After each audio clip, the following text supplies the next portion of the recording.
Good evening. Good evening, everybody. Welcome, welcome, welcome. This is Jerry Bishops. This is Jerry Bishops live from Bravery Studios in Clifton, New Jersey. As you guys know, who normally listen to our podcast, it's a sports podcast, and we talk about a lot of the national stories from a sports perspective, whether it be NFL, NBA, or anything else. But if you guys have followed me throughout the years, you know that when there are issues that we feel like are much more important, to us and to our communities, we try to just bring those to the forefront and give the folks in the folks in the community an opportunity to speak their piece and vent. They don't always get that opportunity. I know some young people and some older people as well, they take to social media and, they put their message out there and they get an opportunity to say what they feel. But I feel it's important that we use our platform to give people the opportunity to say what they feel. And we have some guests here in the building today, and we are all going to get a chance to speak on the current events that have taken place this past week. As you all know, we lost another brother in the hip-hop music industry, Mr. Nipsey Hussle. Rest in peace, brother. And it just kind of made me feel like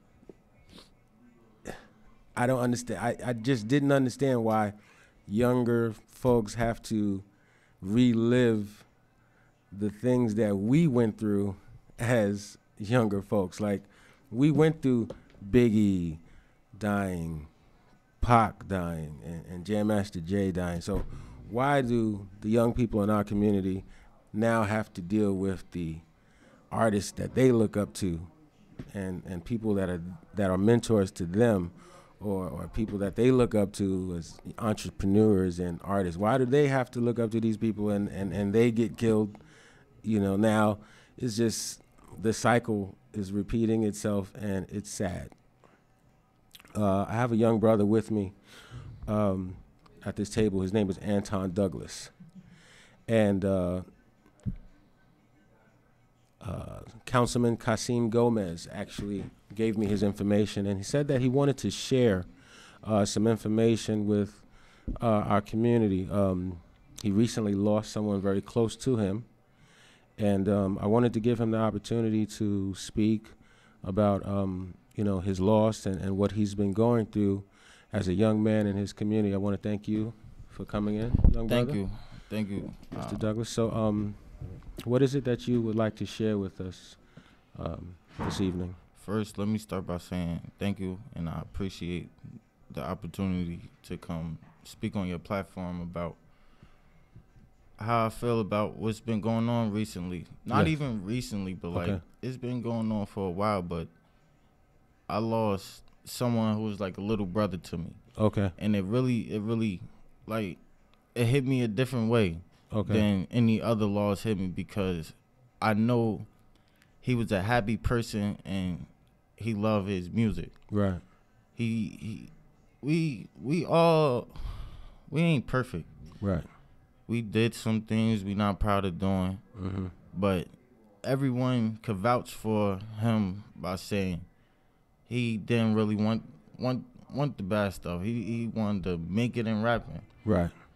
So that's what he was doing. He was doing his thing with the rap, and people ain't want to know him for the good stuff. They wanted to know him for, this the one that was saying this and that. This the one we fought. Like, people are really dying over nothing. Right. So let's start by saying his name. What is this young man's name? It's Rashawn Simmons. Rashawn Simmons. We want to send our condolences to Mr. Simmons' family, and Mr. Simmons, you rest in peace, sir. Rest in power, as a matter of fact. And Mr. Simmons, what community was he from? He was from Georgia King Village. Okay, that's in Newark? Yes. Okay, and you live in Newark as well? Yes. Okay. All right. And how long have you known Mr. Simmons? For a couple years now. Yeah, y'all kind of grew up together. Something close to that, yeah. All right. And how did that make you feel when you first found out that you had lost this young man? I was confused because, like I said, he was really more of being into the music. Mm-hmm. So when you know somebody trying to just make jokes all day, right? He around his family. As we would say, when you know somebody's not about that life. Yeah, they trying to leave that right. alone. And he gets caught up. Like, that's the same thing for me. I was playing around in the streets. Right. I got tired of getting locked up. I wasn't making my mother proud. I was making my homies proud, but my mother wasn't proud. And once I realized I was being a follower to the wrong people, I just stopped doing it. Right. So at that point, you decided that you wanted to get into something positive. Yeah. I became a mechanic. Okay. I stopped. I ain't gonna lie. I was stealing cars when I was a little younger, but I turned that around. I stopped stealing cars. I fixed cars. I work on cars, and I eat from. I live off of working on cars. I live off of what I've learned. Awesome. Like, so you turned a negative into a positive. Positive, exactly, and I could survive off of it. Right, forever. Can nobody take that from you? That's a beautiful thing. That's something I'm willing to pass on. Right. Like, in my community, okay, is like I'm willing to, everything I learned, I'm willing to teach anybody else younger than me, older than me, anyone who's willing to learn. As long as you sitting here learning how to fix a car, you're not trying to kill nobody, or nobody ain't trying to kill you, or at least they don't know where you at right now. You doing something positive. Right. Let me ask you a question.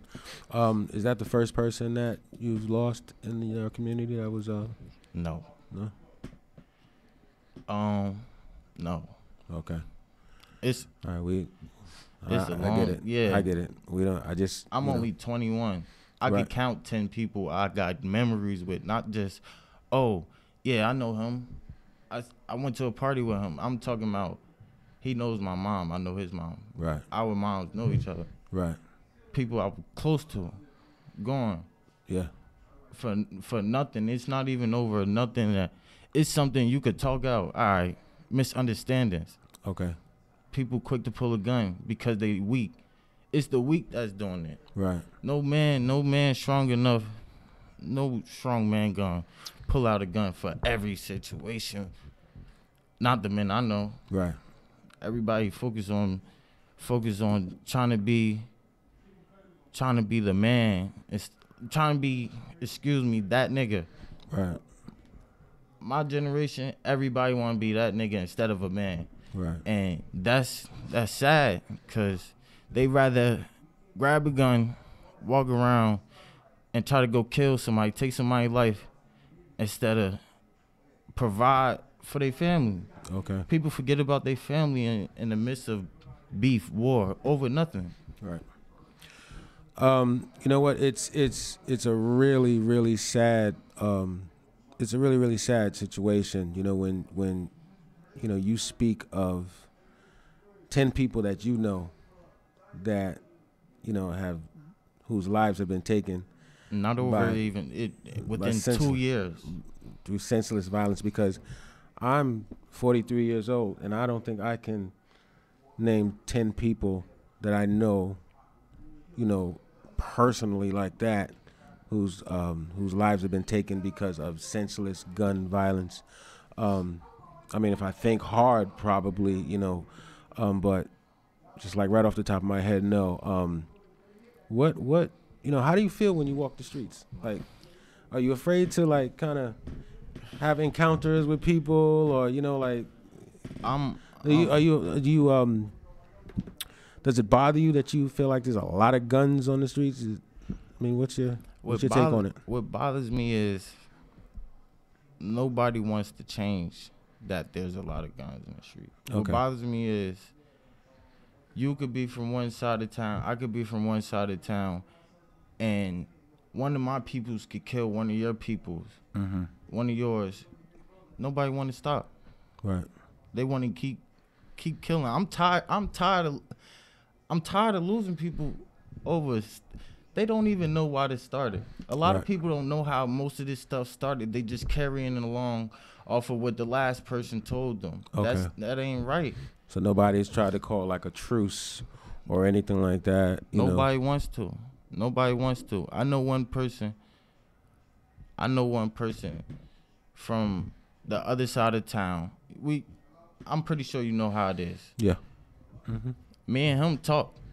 We talk about this stuff. We want to stop this. Right. We don't want to keep losing our brothers for what? And for what? When we all got potential to, I'd rather try to make $1 million with somebody than try to kill them. Right. Absolutely. We can make our community better. Nobody want to push for an effort. That's why I appreciate you letting me come up here and talk. So hopefully what I'm saying will make somebody, oh, well, I know him. He got a state number. I was locked up with him. Mm-hmm. I know him. He got shot. Mm-hmm. I was there. Mm-hmm. I know him. I know what he was doing when he was 15, 16. So if he up here saying, man, let's stop. Let's put these guns down and let's start building businesses. Absolutely. Let's start investing in our youth. We spending all this money partying. We got people younger than us. We don't want, like, we grown them into killing each other. Right. And for what? For what? I definitely hear you. And tonight, we're going to do more than just talk about, the negative things that go on in a lot of these communities. We have some people who are in the studio who are going to come to the table, and we're going to bring some solutions to the table. We're going to talk about what we feel our young brothers and sisters should be doing, to move towards just having a more positive attitude, about each other. Mm-hmm. Try to treat and embrace each other with love. All right. So yeah, that's what we need, love. Absolutely. A lot of us hurt. Absolutely. So when we come on the other side of the break, we're going to come back with Councilman Brent Mustafa from the 5th Ward of East Orange, his son Safe, and Brother Eric. You guys know Brother Eric. He's been on the podcast 1 million times. So on the other side of the break, we'll be right back with these young men. All right.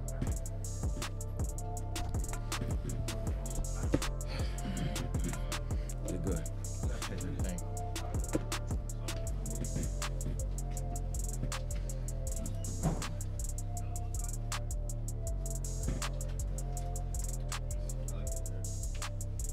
I stole that from Michael Jackson. Yeah, I stole that from Michael Jackson. And I had Mark. I think I saw another graphic artist put my head on the body. You got another one? I'm gonna get some right now. I'll bring you some off topic. No. You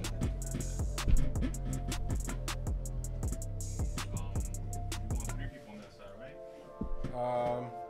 Yeah, I guess so. So I'll move this chair over. This one down like this. Yeah. Where's your son at? He went to the back. He went out to. Okay. The hallway.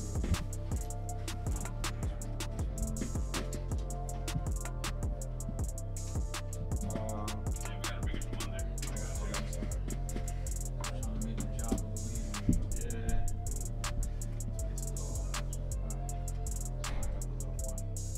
Same.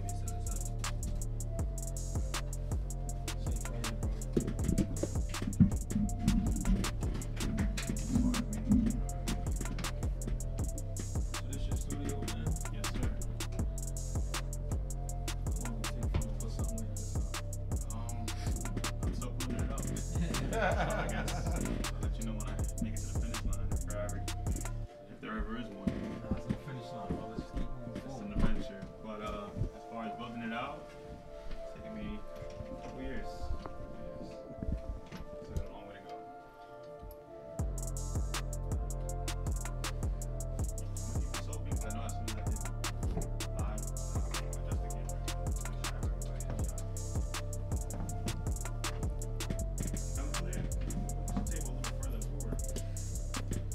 Good. Yeah.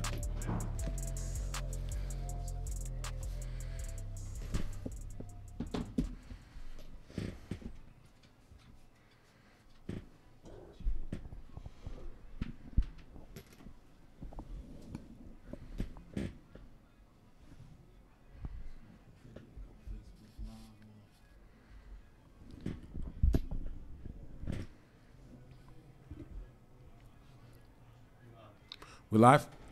All right, we're back. Jerry Bishop's Lives here at Bravery Studios. I want to thank you guys for tuning in.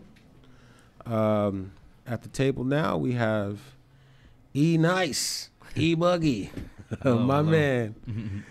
Eric, you guys know him. He's been on the podcast a million times. And we have a young man here. Safe. Safe? Yes, sir. Yes, sir. So your age and what school you go to? I'm 16. I'm a junior at East Starston Academy. Okay. Awesome. And the Honorable Councilman. Good evening, brother Jerry Bishop in the house, man. I appreciate this opportunity to come on your show and converse with you, man, about some real serious issues that's transpiring within our community. Absolutely, absolutely. So, Councilman, just give me like a brief background on you and where you grew up, and just so the people get a better understanding of who you are.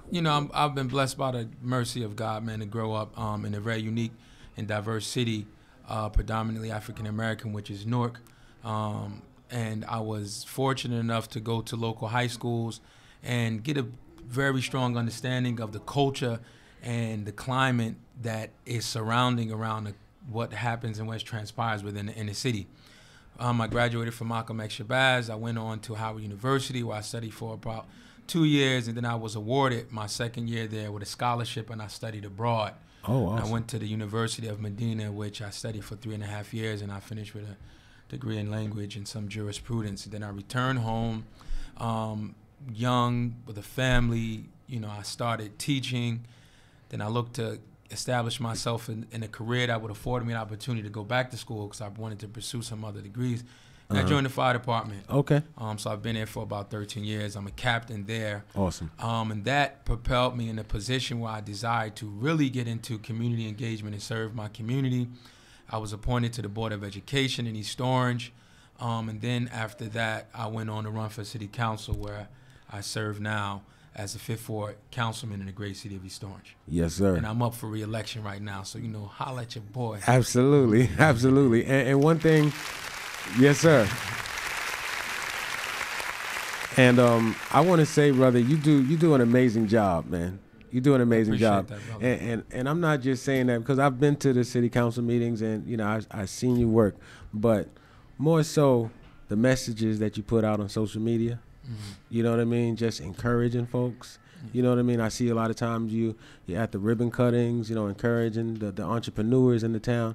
To me, that's important. Appreciate that, brother. You know what I mean? You don't just show up around election time. I see you all over. I appreciate you saying that, man. My man, I definitely appreciate you, man. You are somebody we all can definitely look up to and say this brother, is doing his thing. Thank for you, real. thank you. So before we talk to these young men, I want to ask you a question. You grew up listening to hip hop, right? Yes. All right. Now I think we probably close in age. Yes. Right. And we grew up in an era where I think the first time that an artist lost his life, through I don't know exactly what was involved or but I remember Scott LaRock. Remember when Scott LaRock? Yes, I remember got Scott killed? LaRock got killed. Right. And then right, it was crazy. It was like, I hadn't heard of anything about any other, hip hop artists losing their life, but it was kind of like a big thing. And then the Stop the Violence, Self-Destruction. Self-destruction, yeah. Remember that time? Yeah. You know what I mean? And then the whole East Coast, West Coast thing. But when we lost Biggie, right? What did you feel like? So, when Tupac got killed, right. I was actually at Howard University at the time. Okay. And we were having a visual in commemoration of his work, his life work, and his life in general, and his dedication to community. Yes. And then you fast forward a little while after that, then you lose Biggie. Right. And so you begin to question the dynamics of what's going on in the community, what's happening with the culture. Right. And one thing that I realized early on was that this was by necessity and by design. Because it's not so much as an opportunity to control our people as it is to profit from what transpires in our culture. We are very culturally rich and passionate people. And so when you espouse that passion and that drive, right, with poverty, with lack of resources, with lack of access to resources, with the inability to self-promote and to elevate, self-elevate, and invest in your community, you create a powder keg of despondency and anger and hate, and it's always turned inwardly because of you're going to take your anger out on the one that's closest to you, the one who you wake up in the morning and look in the mirror, and when you see them in the street, they remind you of the thing that you often despise, which is the reflection in the mirror. And so you begin to understand that growing up in this culture, in this environment, if you haven't had an example like I had in my father, like I had in my two older brothers, like I had in some prominent men within the community, mentors and professors, and so on and so forth,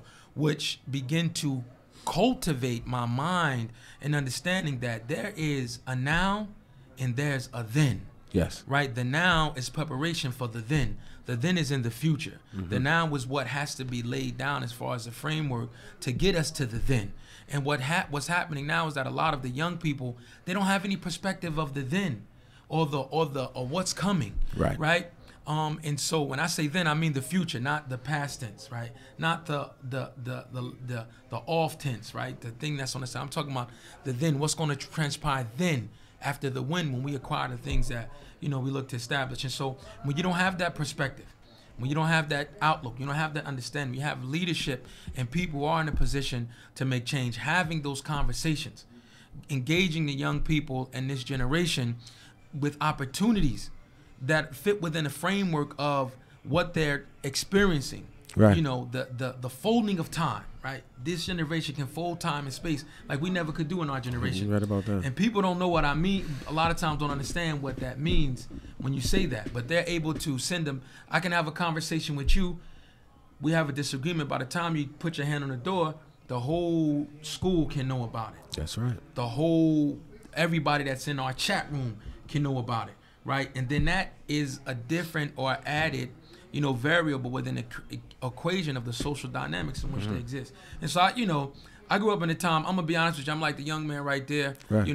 I've been in situations that were not favorable to young African American men. Right. By way of default, Yes. and by way of just trying to, express myself and establish my position. And I've lost people. Right. I can't even count how many people I've lost. This past summer, I've lost my cousin, who I actually helped raise, right? And two other family members, right, by gun violence, just retarded stuff, right?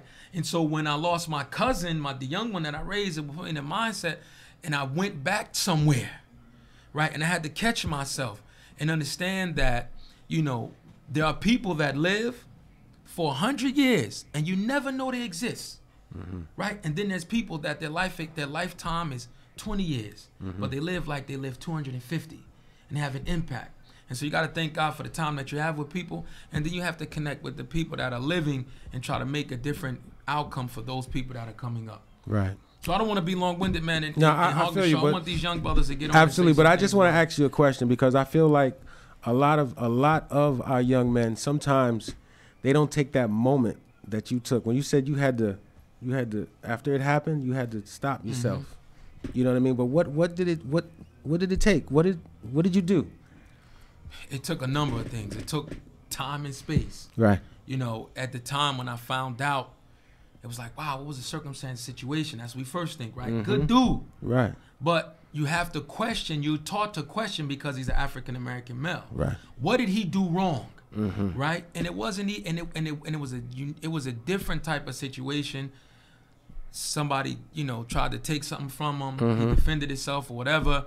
The dude doubled back, took him off the planet over something stupid, right? Right. And so, the thought process was, okay, number one, that's not my lifestyle anymore. Okay. Number two, this is a young man who's ignorant to the reality of what you've been privy to in your life.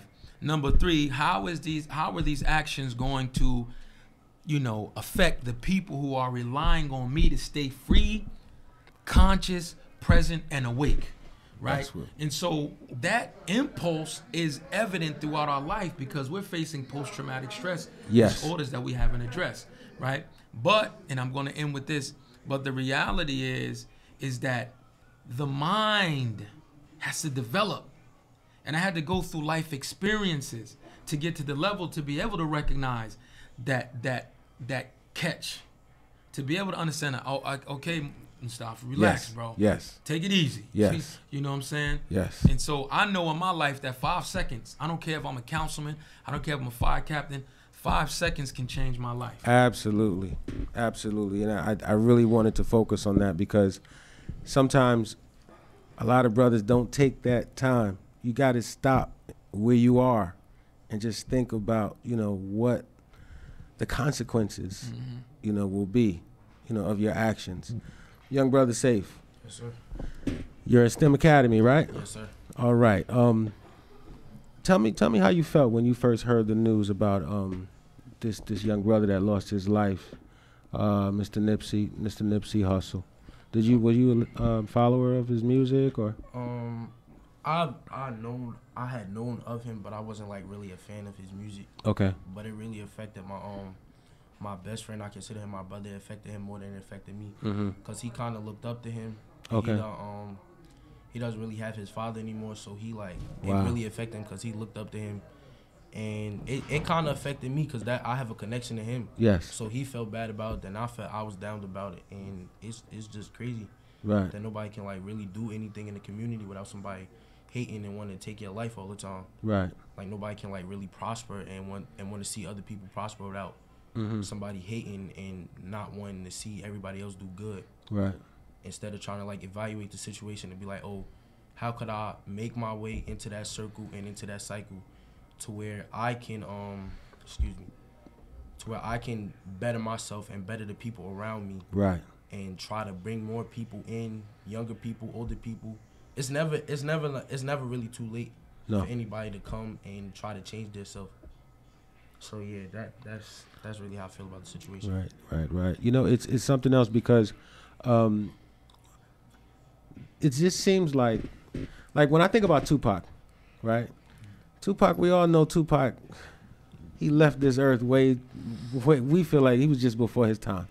Absolutely. You know what I mean? And we always felt like there was like a bigger, the big picture around Tupac was like, he just had something else that he was here to do.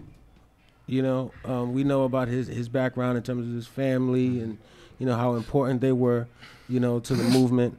And, then you think about this brother Nipsey and the documentary that he was working on, about Dr. Sebi, I believe his name was. And it's like, Sebi. Yes. Yeah, and it's like, the connection is just crazy. Yeah. It's like, why when these brothers are ready to turn around and really start getting community together, it seems like they get taken out. Yeah, that's right. Because America doesn't want that. Speak on it. Sadly, America doesn't want it. That's how it always is when you want to tell the truth. Right.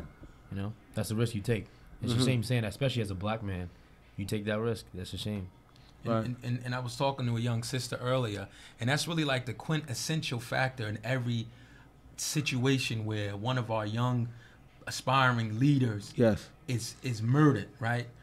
Or assassinated. Yes. And so you look at it, right? How old was Malcolm X and Martin Luther King when they passed away? 39? 39, 37, around that age Yes. range, right? And so, but they were giants of their time. Yes. But look at the amount of people that they inspired, right? And it took us to a place. And so we find ourselves now often, we seem to be in a place where right now we're just vacillating between materialism and self-grandizement, right? And lack of approach when it comes to community development. And then you have the brother Nipsey Hussle, who aspires to turn his life around, like so many leaders of the past. And I'm not just talking about black leaders, I'm talking about European leaders who have institutions named after them. Right. Because when they pass away, because they control the narrative, you understand what I'm saying? They're looked at in a get good light. I was talking to somebody about that earlier. You have, national, international heads of state. Yes. Leaders in their own right that have decimated cultures, that have decimated an entire people to push their agenda. Right. But when they die, we remember them and the best things that they've done. And so one of the things that I had issue with when they were talking about the young brother, they always show him on stage rapping. And I'm a child of hip hop. I come from the hip hop culture, right?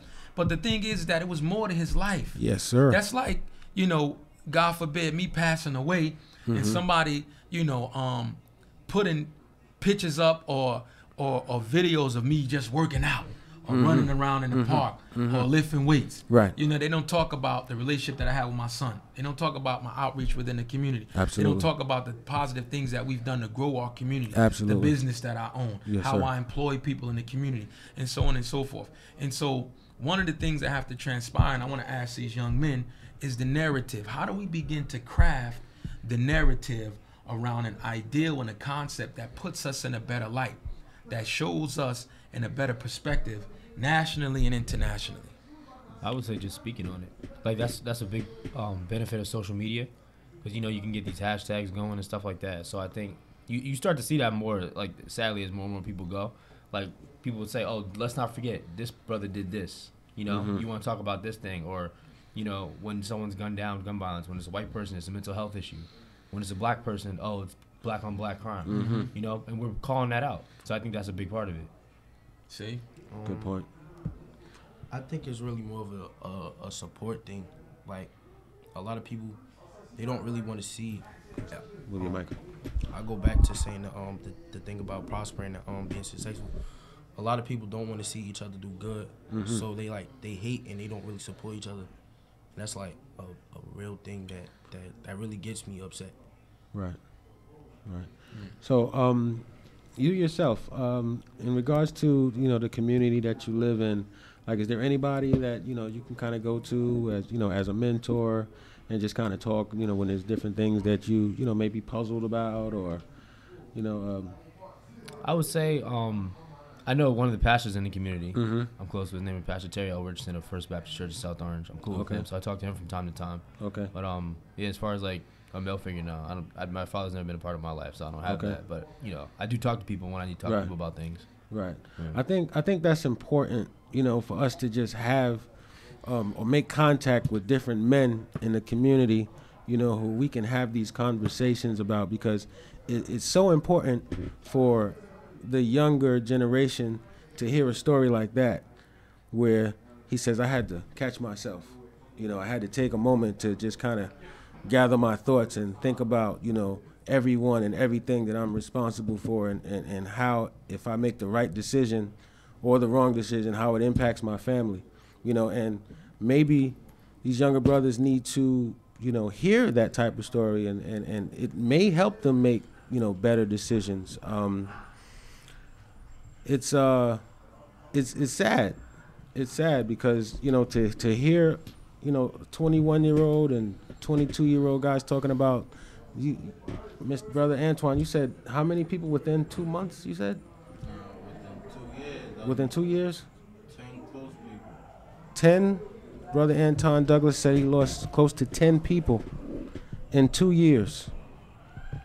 I mean, to lose anyone is just, it's sad, but, you know, that many people is it's sad. It's crazy. It's crazy. I'm sorry? Especially when they're trying to better themselves. Absolutely. So, what do you think a good solution to, you know, would be in just trying to gather as many young brothers together to just try to, you know, spread some positivity? You know, do you think there should be more programs, or are there a lot of young men that you feel are like not into the college thing, maybe more, you know, training programs or something like that? I mean, like, you can't really force somebody to do something that they don't want to do. Right. But I do feel as though there should be more opportunities opened up for young African American males who don't want to go to college. Right. Because they still want to do stuff with their life. But being that they don't have those opportunities, they have to resort to the streets and other methods to save themselves or protect and fend for their families and fend for themselves and eat. Right. But if you have people in the community that open up and give more opportunities, then I feel as though we definitely could go somewhere. What's your feeling on that, Eve? I agree. I feel like a lot of things are already in motion, but the progress is too slow. You know, I mean, because there are a lot of programs implemented already, but it just, you know, it takes people dying to get people to say what can be done more. You know, what more can be done, and I think that's sadly what it is. I don't know if there's any other methods, at least the ones that come to mind right now, that would better change the narrative. You know, because, you know, a lot of people like to point their fingers at different things. Some people say, oh, well, you know, rap music, you know, they talking about killing each other and stuff like that, but like. you know, you should be, as a functioning adult or even as a child, know, okay, just because this rapper said I'm gonna kill somebody doesn't mean I should do it. You know, that's not an excuse. Mm-hmm. So I think, you know, things are already being in place, but they just have to be more effective and more universal ideas within different communities. So in terms of the music, like, how do you weed out the different music, you know? I mean, because you hear artists say all types of stuff, you know, and that doesn't necessarily mean you're going to go out and, you know, but how does it make you feel like when you hear it? Are you just listening to the beat? Are you really in the lyrics? Or like, I'm going to be honest with you. I don't really, like, recently I have been listening to it, like rap music and stuff and artists on my time, but before, like, when I first entered the community of East Orange, I wasn't really a fan of rap music and stuff like that, because that's not really the way that my parents raised me. Okay. And I wasn't like really open to opportunities to where I had to listen to that, because I always had my mom or something else. Good. Moving forward, and it's like I don't really listen to music like that. But I feel as though if people used it, like the right, and if they try to use it in a different way, to get the message out, then I feel like it definitely will have an effect on the community. Right. What about you? Like, I know there's certain artists that you like to listen to. I know the message isn't always what it should be.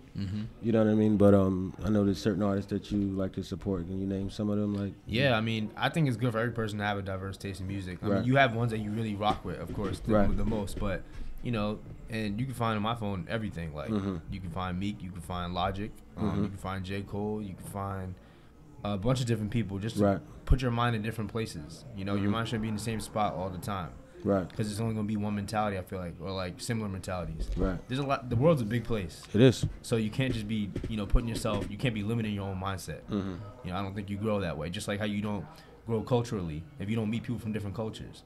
You know, you're gonna go around being ethnocentric, which is when you just think your culture's superior to everyone else's. Right. Just because you haven't experienced others. Right. You know. Yeah, I remember as a child growing up. I grew up in a very strict Christian household as well, so it was like I had to sneak, like me and my brothers. Me and my brothers, as soon as my parents left the house, it was like radio on, Soul Train on, everything on, you know, but it was more about like breakdancing and partying, and, you know, it was about fun, you know, and, you know, there came a time when, you know, that kind of changed. The music changed. You know, you got more into like the gangster rap and, you know, more about the hustling and everything like that. You know, but like we spoke earlier, you see some of these guys who talked about that stuff, they kind of changed their own narrative and became entrepreneurs, you know, and they've built huge companies. Like, who are some of the people that you guys look at, you know, as kind of like role models or someone who you can say, okay, I see the path that this guy took, you know? Jay-Z. Okay. That's Jay-Z. like one of the bigger ones for me. You know, you hear about it in his music all the time. Well, he's, you know, selling drugs, and he's one of the richest people in the world. He's a billionaire. Right. You know, you see what and that's like a powerful trend. From. Yeah, and his whole Rock Nation, sports and everything he does. You see the moves he's making. Right. Just like how Nipsey was making. You know, you see these people, like, even though their music may say one thing, and Jay's one of the people that says it in his music now. Yes. But you see the growth of a person's life regardless of what they're saying in the music. That's why you have to be able to separate their life and the music. You know, but I look at that as like, okay, this person's done this with their life. They're moving forward. Right. You know, they're not letting themselves stay in one place. Absolutely. Or putting themselves in danger or their growth in danger. You know? Right. Young man, Young Safe, who are some of the people that you look up to? And to our audience out there, you got to bear with us. It's a busy studio this evening, but we felt like this had to be done, and we hope that you guys are taking in the information and tuning out some of the background noise. Who are some of the people that you kind of look up to? Honestly, I would say I feel a little left out because I don't really listen to music like that. No, I mean in general, in terms of career paths and different things that you want to do with your life. I would say Meek Mill.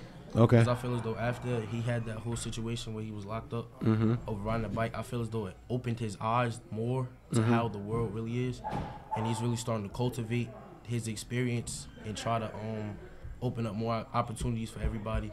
Like, it's multiple videos online of him. Like, people will come up to him and ask him, like, can I rap for you? And he'll just sit there. Like, they don't even have to be good. Right. Like, he'll just sit there and listen to it just because he wants to open up the opportunity for them and give them some confidence to where they can be able to move forward. Even if that's not something that they want to continue in, they still have that confidence and that mindset to where they can move forward and be like, okay, I got this from him. He's somebody who came from the same place that I came from, and he did something. So even if this isn't my thing, I can still find something else that is my thing or my niche, and I can still move forward and try to better myself and better the people around me. Absolutely. Yes, sir. That's great. That's great. Brother. Yes, sir. Brother yes, Councilman, sir. do you got a message for our young people listening? So, you know, like, this is my son right here. Yes, sir. And, you know, one of the things that I realized as a father, you know, I try my best to protect him from as many things that I can. Yes, sir. That are, you know, hindrance to his growth and his greatness within the community. I realized recently that, you know, there's some things that he's going to have to experience just from a human standpoint so that he can build up a level of awareness and tenacity to engage the community and the world around him. But my message to young people, man, is to grow old, man. Put yourself in a position where you grow old. Yes, sir. You know, I remember the time when I was young, graduated from high school. You know, I didn't have any real prospects. I had an older brother who was at Howard University already, and my mother came to me one day and she said, you know, why don't you fill an application to go where your brother's at? And I said what most of our young people say. I said, man, college ain't for everybody. And it wasn't that I felt like that. I just had the fear of rejection and the embarrassment that is associated with being an African-American male from our community that has a level of inadequacy associated with it. Okay. But I'm thankful that I took my mother's advice. Yes, sir. And I had an older brother on the other side who pushed the paperwork, who went to see the dean of art, my brother knew I had an art talent. Right. And I sabotaged myself, to be honest with you. I sent my worst work down to the school out of the fear of being rejected. And so what wound up happening was that I got a call and I went down. And so at that time, I was hanging around the wrong people, older people in the community. Right. And the reality was they were drug dealers and bank robbers. Okay. Right? And I thought that was the outlet for me. My pops was a chemist by degree. My mother was an educator, and she spoke several languages as well as my father. Okay. And that was the environment they cultivated us in. But there's a broader scope of environmental things that you are affected by in the community, and that's what you attach yourself to because you have that perception that this is my way out. Right. This is my opportunity to make a name for myself. And so when I got accepted to Howard University, it was a blizzard of 96. Me and my brother, it was like picturesque. We were only, it was him and myself and the bus driver and another person going down to DC on 95. Nobody else on the road. Whoa. We arrived in DC and wasn't nothing open for about a week and a half. And so I got closer to my brother and closer to starvation I felt than I ever had in my life. You was fasting. Right? But that changed my perspective to go away and see young people that look like me, but their perspective wasn't, you know, what am I going to do? How am I going to get this gear to impress this girl or go to this club or go to this party or to impress these people or hustle or do whatever to make a name for myself? Look like Leroy and Ray Ray and Tommy and Raheem from the corner or around the corner, but their perspectives, I got to get the answers to this test so I can study harder. I got to hustle to get to this, you know, study session. I got to find a job so I can, you know, be able to feed myself. And it changed my perspective. Then when I went and I had a platform international, I met all of these young men that were prospective leaders within that community. Yes. In one place, in one locale, it put me in a mindset that I started to say, you know what, man, I have to start imagining my life bigger. Right. And so my advice for young people is to put yourself in a thought process that's going to allow you to have a broader perspective of what you're capable of and expand your ability to use your imagination. Yes. Right? As well as to always be present and awake in every situation and every opportunity. Good or bad, if you're in a situation where you're afforded opportunity to experience something, maximize that opportunity to get as much as you can out of that.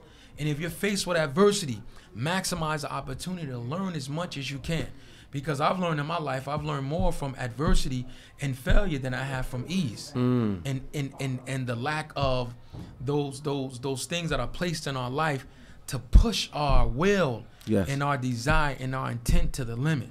And so, you know, I have to tell young people, man, just live, man. Amen. Aspire to live long, man, and aspire to live with passion and depth and creativity and imagination. I don't care what's happened to you in your life. Mm-hmm. What's happening to you right now, it can be changed with a thought and action. Amen. Right? And it's going to happen, man. It's going to happen, man. And if you have a problem, man, hit me up, man. I'm on Facebook, Mustafa Brent, Councilman Mustafa Brent. Inbox me. I'll send you my direct line, and we can talk. I tell people all the time, you want to talk about whatever, or you just need somebody to listen. There you go. I give you time to do that because I had that in my life. Right. And a lot of people don't have that, and sometimes you need that. Yes, and so, you know, that's my advice, man. Thank you so much. I definitely appreciate you coming out, you know, taking some of your personal time it's my pleasure, to man. be here because you definitely dropped some jewels on us. You know, we're blessed to be in your presence, brother. I'm blessed to be in you all's presence. You know what I mean? I want to thank you, gentlemen, for being here. Thanks for having us. I want to thank you, brother. Can I say something? Absolutely. Come on over here. All right. I just want to show everybody a picture. That's you with Governor Murphy, Phil Murphy. All right, put it to the camera so they can see. Cameras, they can see. That's me with Phil Murphy. Uh-huh. I'm the same one. I got a mugshot. Mm-hmm. Right. If I could switch my life around and get my automotive program internships with Ford. The mic. Oh yeah. If I could turn my life around and get my automotive program an internship with Ford that had Phil Murphy so interested in that he made sure we had the funds to do it. A lot of other people could do it. I got a state number just like a lot of other people. Right. I got shot before. I've been in the streets. I left the streets alone because I could do better. How many people you know with a picture with the governor? I'm 21 and they label me a criminal. Mm-hmm. I'm right there with the governor. If I could do it, people with more potential could do way better than that. Anybody. Yeah, that's right. That's my message to everybody. That's right. And thank you for having me. We appreciate Thank you you. for everything. Appreciate Absolutely. you, brother. Appreciate Absolutely. you, King. All right. It's the Jerry Bishop's live show. I want to thank. He said he had a caller that somebody called in. Oh, really? We have a call on the line? Oh.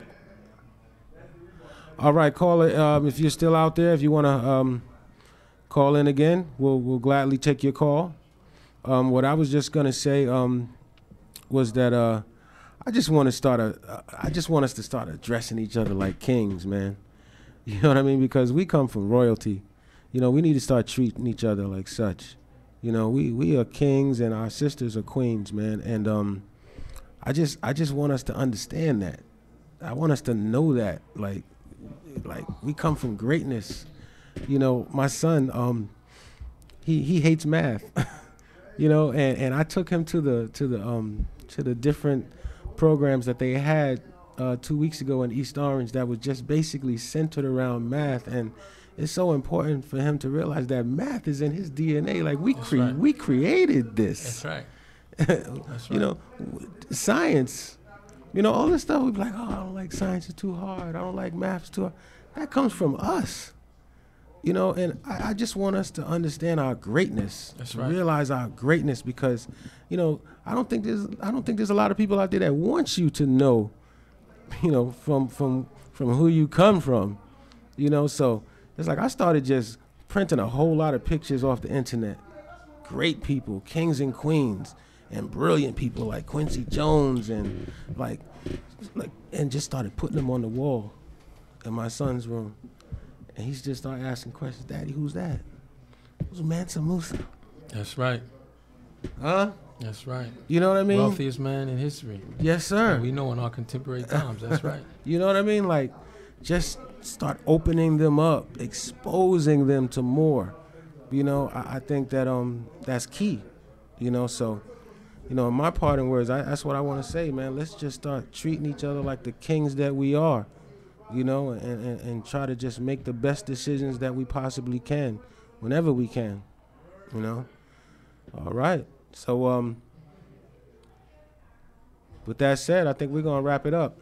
We're going to wrap it up, brothers. I thank you all for coming in. I hope that the next time we get together, that it's a better occasion, you know, and we'll be able to take some more calls from the community and see what people have to say. My brother, thank you again. Appreciate it, brother. Thank you again, brother. Thank you. Thank you. All right, Jerry Bishop's Live. See you next week.